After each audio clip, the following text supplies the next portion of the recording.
the primitive forms of artificial intelligence we already have proved very useful. AI is a golden opportunity. How do we ensure that this technology is regulated? The long arc of technological history is now in an extraordinary new phase. The AI6 podcast with Joanne Sweeney. Diane, you are so welcome to AI6. Thank you for joining me on the show. Oh, absolutely. Excited to be here. Well, first of all, introduce yourself to our viewers and to our listeners. I am Diane Hammons, and I am the Director of Digital Engagement at WG Content. We are a content development and content strategy agency. And my role in that, I'm one of the few that isn't a native writer. My role I like to think of as, building healthy relationships with technology, both internally and then helping our clients as well, especially since the dawn of this whole thing called AI, generative AI, helping our clients understand it, especially as it relates to their content needs. And I'm a former journalist. I'm a writer by trade, essentially, if you strip back everything else that I do. And it really is those words and that storytelling that binds us together on the internet. And it's been around since day dot. But as you say, now we're in the AI age and writing is not in the hands of the few, it's in the hands of the many. Do you still feel that, you're as relevant and as needed today?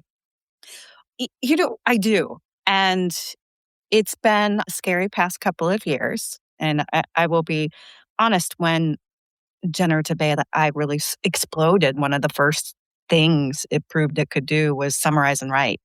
Now, arguably, it wasn't awesome in the beginning, but it's only gotten better. And we can only admit that as content generators. So it was right from the get-go.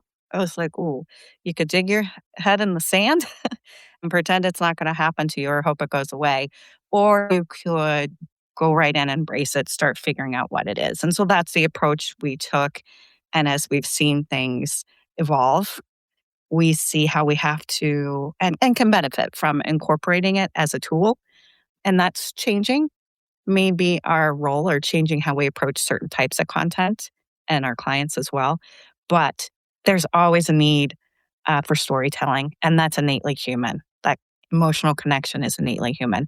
And it can't quite replicate that. It can try, but it really can't get to the heart of that. And our business, primarily our client mix, is also primarily healthcare.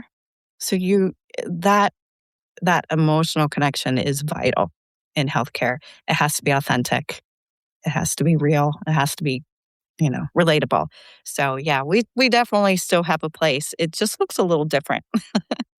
Yeah, and I'm glad that you said that, when generative AI became mainstream, you had this jump scare moment. I absolutely can identify with that. I absolutely did, because I was like, hey, this AI can write better than me, and what value am I bringing? And I really had to do a little bit of soul searching. But then as time went on, I was like, well, I have these lifelong skills and that intuitiveness to know what makes a great story. Exactly. These are assistants. So tell me how your healthcare clients are embracing value through AI and how that relationship is now changing, because the relationship and the business model is changing too. Oh, absolutely. It's honestly really just starting to pick up momentum. I would say that toward the end of 2025, there was healthcare in general is a conservative industry, so it moves a little slower. So they were slower, more cautious. Some of that meaning their hands were tied in terms of exploring AI, hands tied internally, limited to the types of tools they could even explore. But it's starting to open up a bit now. And what I mean by that is they're starting to, I realize, okay, I don't have to, if I wield it responsibly, I don't have to be afraid of it. I can use it to my benefit. So where we're starting to see, early on, it's like, okay, I can use it to help me brainstorm a headline or write a meta description for a web page or something to that sort. Now we're moving into, with our clients, they're starting to move into, I'm going to use it to generate first drafts. But again, it's identifying what type of content that's appropriate for. So certain types of web page content it's appropriate for, maybe some email campaign marketing, that type of thing. And staying away from, in healthcare, things like patient stories, obviously thought leadership. Can't have thought leadership if it isn't your own thoughts. So yeah, they're starting to look at now, and this is where we're helping them. We're building custom GPTs through ChatGPT with them and somewhat in Copilot, and not new for everybody, but new-ish for them to start to incorporate that so they can run drafts past a voice of the customer when focus groups aren't realistic. They can, like I said, generate first drafts for things that are very formulaic. We always do it this way. It's always in this structure. And it's really, say, like treatment condition type of content. You go to a health site, and that is going to be consistent no matter whose site you visit. How do you treat a cold? That's the same. So those are maybe more the formulaic content types that AI is suitable for. You just always have a human editor. And the GPTs, the custom GPTs are wonderful, right? Because they get to not only train it in their work, their tone of voice, how they write, how they communicate, but then that reinforcement learning when they're using the tools day in, day out, it means that they're actually building up better capacity and intelligence within a model that is a domain expert, right? So that head has dropped with them, right? Has it? Oh, it absolutely has. And I think there's that realization, you have small marketing teams. Most organizations tend to be small-ish, probably at least compared to what we'd like it to be as marketers. You have all these ideas if you only had more people, but they tend to be small because marketing's overhead, right? But you have this dream. You see how many places in the company you could have impact if only if. So something like a custom GPT that helps you write and evaluate brand is perfect because now you can help more people throughout the whole company write in the brand voice. So that's really, I think, where things are taking off and realizing the impact of a custom GPT. And when you're doing healthcare comms, you want to speak to your patients, the end user, ultimately the end, or maybe it's a doctor or a hospital, depending on the nature of your business. But those client case studies are key. And it can be quite difficult to get real people to tell their real stories. Is there any element of like Gen AI audio or video or images where you've started to experiment just yet? Not to that point, not video. And I would say because, especially in the healthcare industry, authenticity is so important. So people want to trust that the images they're seeing, the people they're seeing are actual people. So that's going to be a very slow part of the technology, I would think, for them to adopt. Now, more internally, training purposes, things like that, or maybe a walkthrough of here's a process, or here's like the intake process as a patient. Here's what you can expect follow up. Those types of things, I think they'll embrace. But yeah, for specifically for healthcare industry, they're going to be slower to find use cases, at least right now, for things where like a Hey Gen, where it's creating an avatar or something like that. Is that kind of where you were going with that question? Yeah, absolutely. Because while we have all of these amazing tools to our hand, you've got to be able to recognize, well, when should we use them and when shouldn't we? We shouldn't use AI just because we can, right? Right. And that's kind of what's overwhelming about it, right? That there are so many tools and they flood your inbox every day. And some of them are pretty shiny and you want to find an application for them. But it doesn't always fit. It doesn't always fit your specific industry, doesn't always fit your brand. So you find where it's intentional. And that is the idea behind, the AI councils and that sort that are coming, or even some of the leadership roles that are starting to come forward. How do you identify those use cases? How do you know that you're applying it where it's a true fit and you're not just doing something because it's sexy? And well, we have all the tools, the individual tools, we have the custom assistants, and then the next layer is the agentic workflows. Have you experimented with any of that so far? In the beginning stages, early days of that. Certainly educating, helping, well, again, thinking internally ourselves, but also reminding and educating our clients on what that means when we talk about agentic, because that word kind of gets thrown around a lot, right? Because you say co-pilot, you create agents. Yes, but that's not exactly what we're talking about when you think about an agentic future. So, it's that idea of let's just, you can extrapolate. You can start to see in ChatGPT again, for example, that there are apps you can call on now within the experience. They it's driving you to a point where maybe you never leave ChatGPT. You just reach out to everything else you have there. And that includes, so an agentic, future state. Again, I'm just going to continue with healthcare as an example. Let's say you have a personal agent. It knows your needs. It knows your preferences, your care preferences, or the type of doctor, that type of thing. Is bedside manner more important than this or that? And it goes out and it does research. And it scrolls a bunch of different health systems. It analyzes who maybe is the best for you. It goes down to a granular level of which physicians might be the best for you. And it maybe presents a couple options and you schedule an appointment right from there. You never visit the website. The website content is so important because it's feeding all of that. And I think that's where sometimes marketers get afraid and get lost thinking website content's going to die. It's not, because that's what's feeding it. But your interaction, you may not be able to, you likely won't be able to influence how it's presented to your end user. Because it's going to take all this information it found and present it in its own natural language in the way that you prefer. So we lose a little control there. And that's the future state that we just try to educate on, so that, our clients understand that when we talk about AI optimization, when we talk about the importance of things like schema, all of that, it's in preparation for this future state.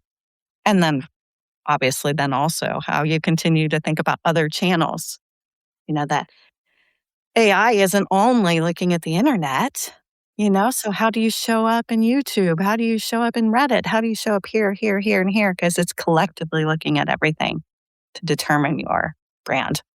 I was actually just doing social media content strategy workshop today, and one of the students on the course said, actually, our company is hiring a Reddit marketer.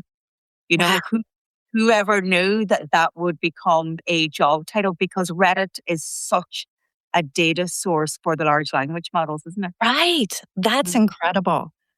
But yeah, that's where a certain industry, if there's discussions about your industry or your brand out there. Yeah, that's smart move. It is a smart move. And you mentioned Google and, will traffic to our websites drop? We're all very fearful of that because Mhm. zero clicks within ChatGPT, right? You get all the answers there. But we need to optimize for those large language models, thinking about generative engine optimization. I guess that's a large piece of your business now too. It is. It is. And one of the ways, we've always done content strategy, and a lot of what is best practices for SEO, it translates, keep doing that. It's just also do some of these other things. And I know there's so many articles out there. So I'm sure it's not new to you, some of the tactics that are finding early success. And making sure you have summaries at the tops of pages and tops of blogs on top of, that kind of summaries, key takeaways, whatever you want to call them, a summary statement, a handful of bullets, those things that make it easier for the machine to determine the content on the page. Those types of things are becoming more integrated into our writing templates. So they're not so much if you want to, it's more of a you should. We're going to go ahead and generate that for you because you should be incorporating it. So those are some of those AI optimization things. We also try to help our clients think about it and get past maybe the overwhelm by thinking of AI as just another one of your target audiences. So if you know, get past the technical aspect of that and what is AI and I don't know and I feel behind, and just think about it as AI is another consumer, another of your target audience. So what are its preferences? Well, it prefers concise and language, not so much fluff. It can prefer some structure. That's why you want to put that summary at the top and make sure you write in that formatted way that you always had, clear headlines, bullets, lists, things like that.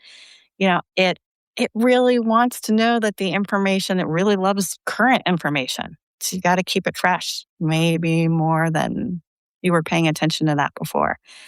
But if you think about it kind of like as a thing, an entity, you kind of humanize it in that way. It helps you, I think, get past some of the fear. And then it also helps you understand what it's doing.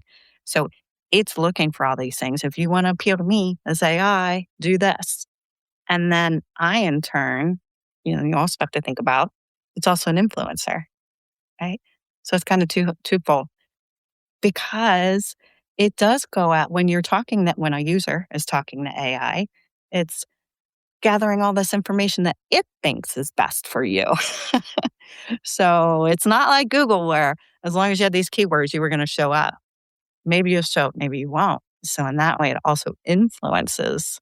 So then you have to think about it. Maybe you have to think about a strategy in that realm, just as you would your influencer strategy for, say, TikTok or YouTube or, okay, what's your plan to make sure you can influence AI? So if you think about it like that, then I think it puts it in the realm of what they're used to and takes some of the fear out of, I don't know what AI, this technical thing is. And so what are some of your favorite tools that you and your team are working on that you use on a daily basis? Honestly, this is going to sound boring, but we live most of the time in ChatGPT because that's another, there's so many. And when we first started a couple of years ago, I just tried to impress upon my team, get good at one. Don't worry so much about, I have to make sure I've experienced them all.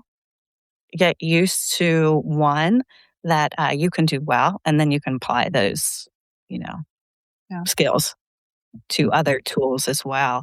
And so for us and our needs, it's continued to come out with enough features that keep us there, right? We use projects. We use, Canvas mode has been fantastic because it means, well, maybe no more Grammarly. And so it's like every time we think about going out, it's like it keeps us there. And that's by design, right? OpenAI knows what it's doing as far as that goes. We, like others, we dip into Claude. I like to have conversations with Claude when it's security and privacy mindset because it's trained, with that mindset. So if I want to understand or talk through the privacy of a tool, maybe, or, kind of troubleshoot, or bat around the risks, I tend to go to Claude to do that. Yeah. And, it's no surprise that, ChatGPT ranks your AI leaderboard because, it's a world leader. It's only 2 years to get to almost 1 billion users. When you think about Copilot is the Microsoft safe house of a lot of the businesses in the world. We use Microsoft every day, but we use ChatGPT. They're definitely a market leader. And as you said, the release of their new functionality and features just keeps them savvy. And what we hate to have as comms people or as business owners is a tool stack that is far too broad. Exactly.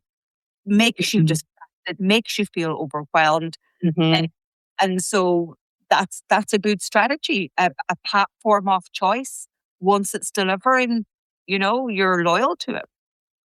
You are. Well, and then the more of your conversations, the more it knows you, it's hard to start that over somewhere else. And again, I know that's by design. So you got to keep one eye on, is this smart or am I getting trapped? But, that's part of my role. And whether it's AI or whether it's other technologies, it's, how much can we make, how many do we really need? How can we do more with less? And how do we make sure those are all integrated so that we're getting the most value from all of these tools.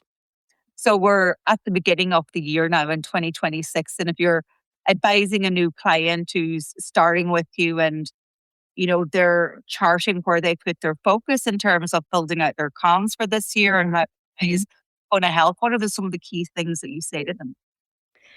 Yeah, for one, for sure, I'd say if you haven't yet, you should be building custom GPT, gem, agent, whatever, your choice, your platform of choice, but you should have them and you should start integrating them because they will then next step, start stringing them in to orchestration. So maybe it's an automated workflow, maybe it's chaining them within your platform, but start to think about these as it's cliche, but extensions of your team.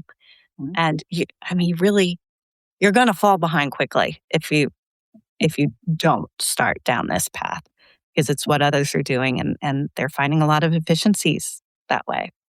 And that's why, again, we've shifted, well, I shouldn't say shifted as much as maybe added, acknowledging the value, especially for content generation. We're leaning into that and helping them build these solutions, these workflows, these custom, agents. We're helping them build them, even though at the same time it's kind of, well, if that's creating content, you don't need us for content. But we trust, and that's part of the scary thing, right? As we all pivot and we start to analyze what's our new place in the world, and we all are getting hit. I think content generation was just hit earlier, but we're all going to be hit by these moments as AI continues to progress.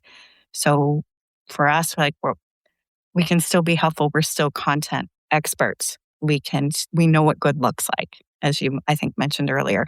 So we can help you create these. We know how to set the instructions for greatness. We know how to monitor the output to say this is good or this is slop. We can help you fine tune it. And then we can help you edit what comes out, be that human in the loop. And then we're here for the stuff that should be fully human. We're still here for that. And we have the expert writing, to do that, to tell the stories, to interview subject matter experts and, patients. We have people who have that emotional IQ to be able to talk to someone who's been through a traumatic health experience and get their story. So, yeah, you got to trust that it's just an evolution and you may not like it, but that's how you stay relevant. Yeah, I'm totally in tune with you in terms of the transparency and saying, what I would have provided to you as a service 2 years ago is not what I'm doing now because we have these assistants. Let's build your own in-house comms, custom GPT. How I trained teams in communications a year ago is now completely changing. We're training in collaboration with having the tools open. And I was like, this used to take me days to train people. Now we do it in an hour, but there's more strategic and critical thinking. Well, and that's at least how it should be, right? Yeah. Sorry. Go ahead. Yeah. So we need to be transparent that yes, AI can do some of what we could do, but now our value is in a different place. And I think once you get over that fear and that kind of moment of, is this it for me? You can really, as I say in this podcast, in my book, is AI is more about communications than coding. Right? Right. Yeah. Yeah, agree. 100% agree. And so you've taken the stance that, we've evolved what we do. We're transparent about what you should be using AI for communications, but we can do other things. Right. Yeah. There's a place for both. We continue to be the content expert. We'll help you with using the tool that's appropriate for that situation. So, and I think our clients are leaning into that. And then the GPTs are getting, some of them are more situational and more complex, or like I said, they lend themselves to automated workflows. We have this. How do I have a form that triggers this, that goes to the GPT, that goes to an email and alerts me. You start to say, okay, what else can we do to take away all those little administrative tasks? Yeah. So are you enjoying this new evolution that we're working through in content and AI age? Yeah, like you said, once you get past the fear, absolutely. And there are, and it is a journey. There are people on our team who are less excited than me. I mean, it's my role and I live it every day. So I'm certainly on the higher end of excitement. And also caution, I don't want to say that I'm like blindly optimistic. But yeah, the team is coming along. It's interesting.